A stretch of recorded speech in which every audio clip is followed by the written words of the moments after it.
Binasbasan ni Isaac si Jacob. Ika-27 kabanata. Matandang-matanda na si Isaac at halos hindi na makakita. Isang araw, tinawag niya ang panganay niyang anak na si Esau. Sinabi niya, "Anak," sumagot si Esau, "Narito po ako, ama." Sinabi ni Isaac, "Matanda na ako at hindi magtatagal ay mamamatay na ako.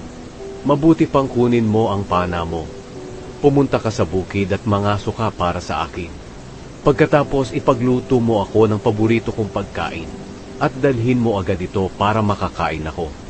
At babasbasan kita bago ako mamatay." Nakikinig pala si Rebecca habang kausap ni Isaac si Esau. Kaya nang pumunta si Esau sa bukid para mangaso, kinausap ni Rebecca ang anak niyang si Jacob. "Narinig ko ang sinabi ng iyong ama kay Esau, na mangaso at agad siyang ipagluto ng paborito niyang pagkain. Sapagkat bago raw siya mamatay, babasbasan niya si Esau sa presensya ng Panginoon. Kaya anak, sundin mo ang iuutos ko sa iyo. Pumunta ka sa mga hayop natin, at kumuha ka ng 2 matabang batang kambing, at ipagluluto ko ang iyong ama ng paborito niyang pagkain. Pagkatapos dalhin mo ito sa kanya, para basbasan kanya bago siya mamatay." Pero sinabi ni Jacob sa kanyang ina, "Alam naman po ninyo na balbon si Esau, at ako na may hindi. Baka hawakan po ako ni ama, at malaman niyang niloloko ko lang siya, at sumpain po niya ako sa halip na basbasan." Sumagot si Rebecca, "Anak, ako ang mananagot kung susumpain ka niya. Basta gawin mo lang ang iniuutos ko sa iyo. Lumakad ka na at dalhan mo ako ng kambing." Kaya kumuha si Jacob ng 2 kambing, at dinala niya sa kanyang ina, at niluto ni Rebecca ang paboritong pagkain ni Isaac. Pagkatapos, kinuha niya ang pinakamagandang damit ni Esau na nasa bahay nila, at ipinasuot kay Jacob. Nilagyan niya ng balat ng kambing ang braso ni Jacob, pati ang leeg nito na hindi balbon. Pagkatapos ibinigay niya kay Jacob ang pagkain, at ang tinapay na niluto niya.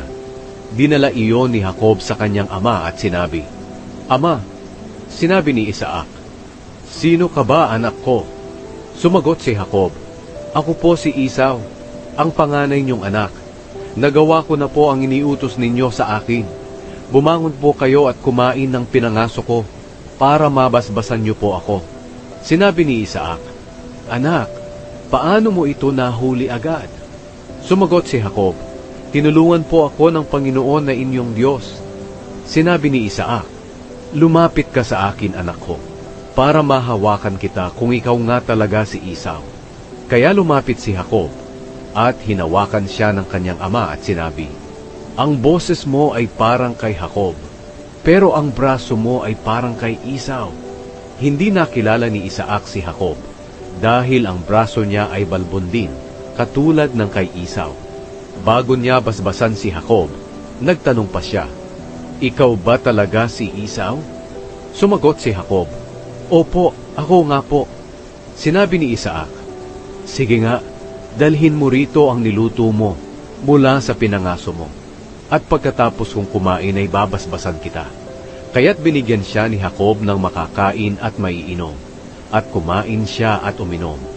Pagkatapos sinabi ni Isaac sa kanya, "Lumapit ka sa akin, anak, at hagkan mo ako." Lumapit si Jacob sa kanya at hinagka ng kanyang ama. Nang maamoy ni Isaac ang damit nito, binasbasan niya agad si Jacob na nagsasabi, "Ang amoy ng aking anak ay katulad ng amoy ng bukid na binasbasan ng Panginoon. Naway bigyan ka ng Diyos ng lupaing masagana ang ani, na palaging may hamog na biyaya niya, para maging sagana ang pagkain at katas ng inumin mo. Naway magpasakop at maglingkod sa iyo ang maraming tao. Naway maghari ka sa mga kamag-anak mo, at magpasakop sila sa iyo. Naway ang sumusumpa sa iyo ay susumpain din, at ang magpapala sa iyo ay pagpapalain din."